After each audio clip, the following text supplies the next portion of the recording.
Assalamualaikum dan salam sejahtera. Saya Nurhayati binti Abdul Wahab dari SMK Bandar Baru Sri Petaling akan membentangkan salah satu subtopik dalam segmen budaya kerja kelas pertama keterampilan diri iaitu etiket dalam komunikasi.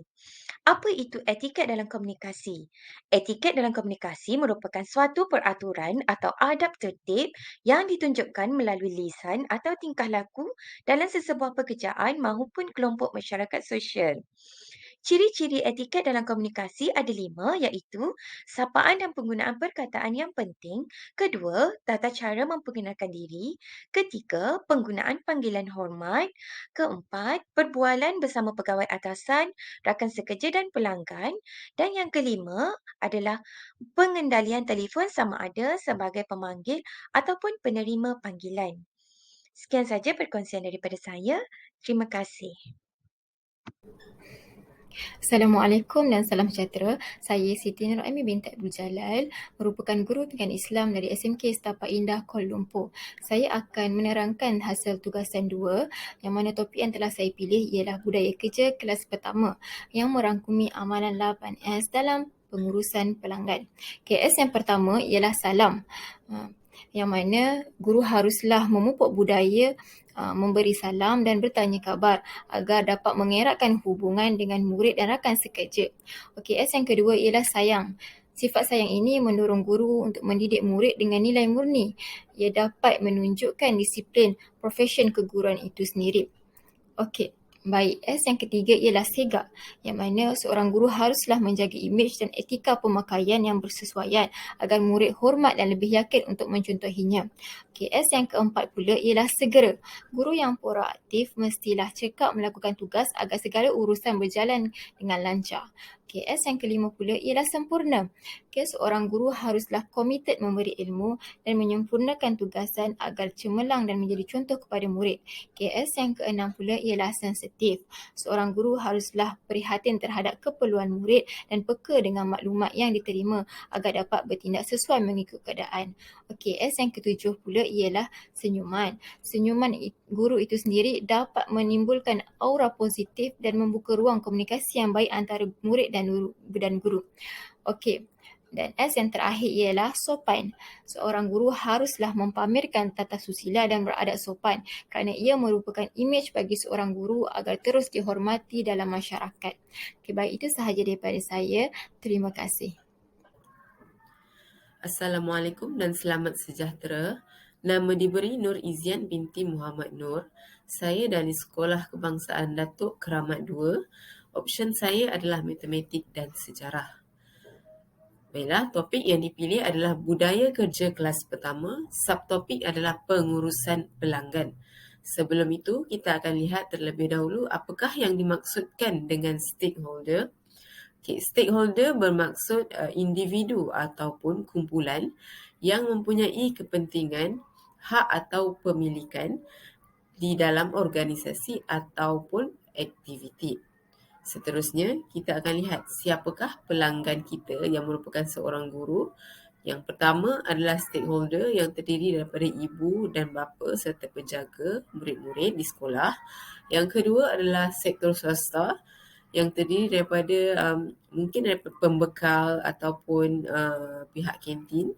Seterusnya adalah bukan warga negara, terdiri daripada ibu bapa yang bukan warga negara Malaysia, dan seterusnya adalah warga negara.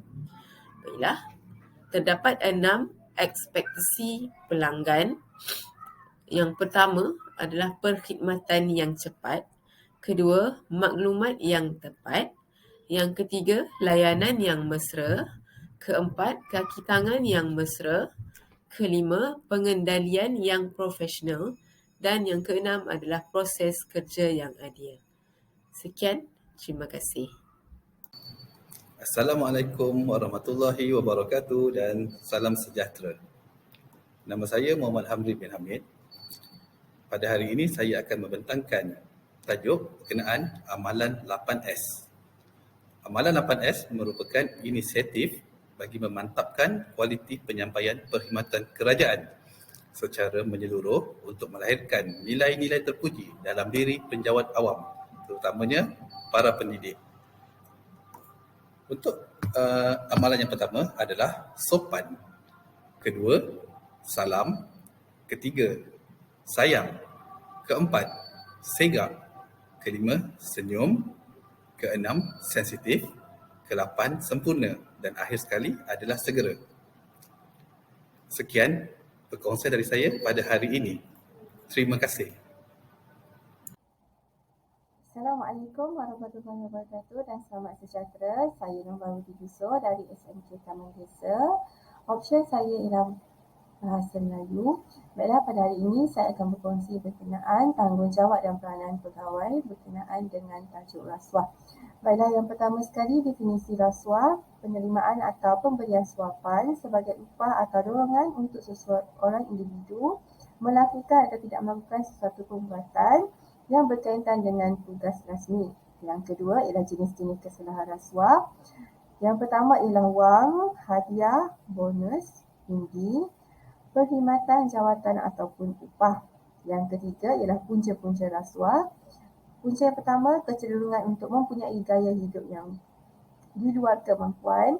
Yang kedua, sikap tamak dan sikap harobah. Yang ketiga, tahap integriti yang rendah dalam kalangan pegawai. Yang keempat ialah kesan-kesan rasuah. Yang pertama sekali, menjejaskan imej negara, menjejaskan kecekapan dan kelancaran pentadbiran, melumpuhkan fungsi perjalanan sesebuah organisasi. Dan yang keempat ialah tahap kepercayaan yang lemah. Baiklah, akta-akta berkaitan rasuah ialah meminta menerima rasuah, menawar atau memberikan rasuah, mengemukakan tutupan palsu, menggunakan jawatan-jawatan atau kedudukan yang tertentu untuk suapan pegawai badan awam. Itu sahaja perkongsian daripada saya. Sekian, terima kasih. Assalamualaikum dan salam sejahtera. Nama saya Muhammad Ali bin Nasim Ahmad. Saya berkhidmat di SMK Laki-Laki Metodis Kuala Lumpur.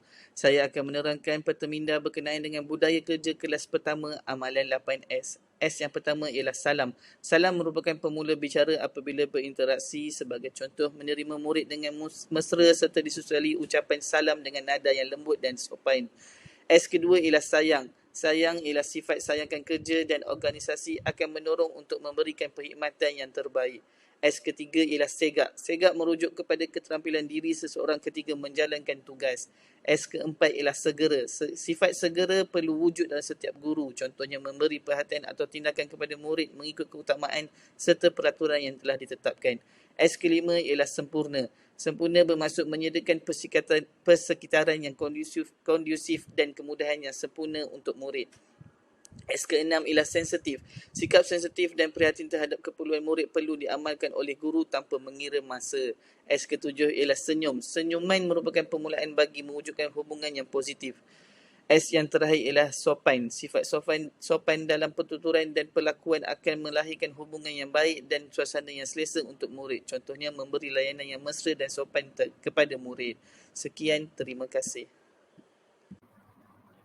Assalamualaikum warahmatullahi taala wabarakatuh dan salam sejahtera. Saya Siti Nur Syafiqah binti Makdin dari SK Kiara Mas, option sejarah. Tajuk yang saya pilih hari ini ialah Hala 7 Pendidikan Negara. Terdapat 7 teras utama KPM. Yang pertama, isu keciciran pembelajaran. Yang kedua, kebajikan guru. Yang ketiga, komunikasi antara kementerian dan sekolah. Yang keempat, naik taraf sekolah daif. Yang kelima, penekanan aspek karahmah insaniah. Yang keenam, isu kemiskinan multidimensi. Dan yang ketujuh, meningkatkan pendidikan digital. Itu sahaja dari saya. Sekian, terima kasih. Assalamualaikum dan salam sejahtera. Saya Nur Iliana binti Muhammad Rosdi, merupakan guru bimbingan dan kaunseling daripada SMK Desa Petaling. Tugasan hari ini adalah untuk membentangkan tentang budaya kerja kelas pertama, iaitu dengan mengamalkan amalan 8S. Amalan 8S yang pertama adalah salam, iaitu memberi dan menjawab salam dengan nada yang lembut, sopan dan mesra. Okey, yang kedua adalah sayang. Sayang ni adalah dengan mengamalkan sikap terbuka, profesional dan menjaga disiplin kita. Okey, yang ketiga adalah segak. Segak ni adalah memastikan pakaian kita bersih lengkap, kemas dan sesuai dalam menjalankan tugas kita. Yang keempat adalah segera. Segera adalah dengan memberikan perhatian kepada murid kita, kepada tugas hakiki kita tanpa kita berlengah. Okay, yang kelima adalah sempurna. Sempurna ni adalah menyediakan persekitaran yang kondusif dan kemudahan yang sempurna dalam menjalankan tugas seharian. Yang keenam adalah sensitif. Sensitif ni adalah kita peka serta responsif terhadap keperluan dan mengambil tindakan mengikut kesesuaian. Yang ketujuh adalah senyum. Senyum adalah dengan memberikan senyuman ketika berinteraksi supaya dapat merasai kemesraan. Okay, yang terakhir sekali adalah sopan. Sopan adalah dengan menggunakan intonasi suara yang sesuai apabila berhadapan atau berinteraksi dengan orang sekeliling kita. Okey, itu sahaja daripada saya. Sekian, terima kasih. Assalamualaikum dan salam sejahtera. Nama diberi Nur Hidayah binti Muhammad Yasin. Saya mengajar Bahasa Melayu di SMK Menjalara. Perteminda ini berkaitan dengan topik budaya kerja kelas pertama iaitu berkaitan dengan amalan 8S dalam pengurusan pelanggan.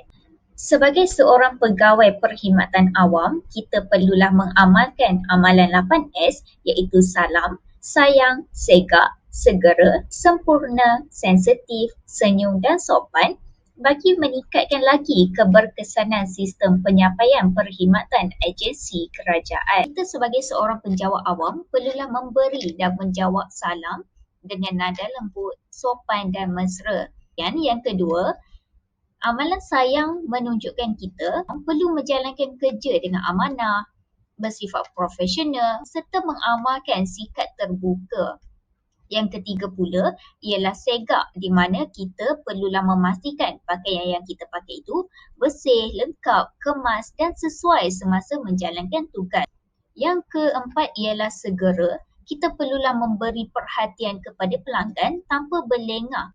Yang kelima ialah sempurna. Kita perlulah memastikan semua pelanggan mendapat perkhidmatan yang sempurna serta menyediakan persekitaran kondusif dan kemudahan yang sempurna. Keenam iaitu sensitif. Kita perlulah peka dan responsif terhadap keperluan pelanggan. Kita perlulah mengamalkan amalan memberi senyum di mana kita perlu memberikan senyuman yang ikhlas semasa berinteraksi sama ada ketika bersemuka ataupun melalui panggilan telefon. Dan yang terakhir ialah amalan sopan di mana kita perlu menggunakan intonasi suara yang sesuai serta mengawal nada suara walau dalam keadaan marah sekalipun. Sekian, terima kasih.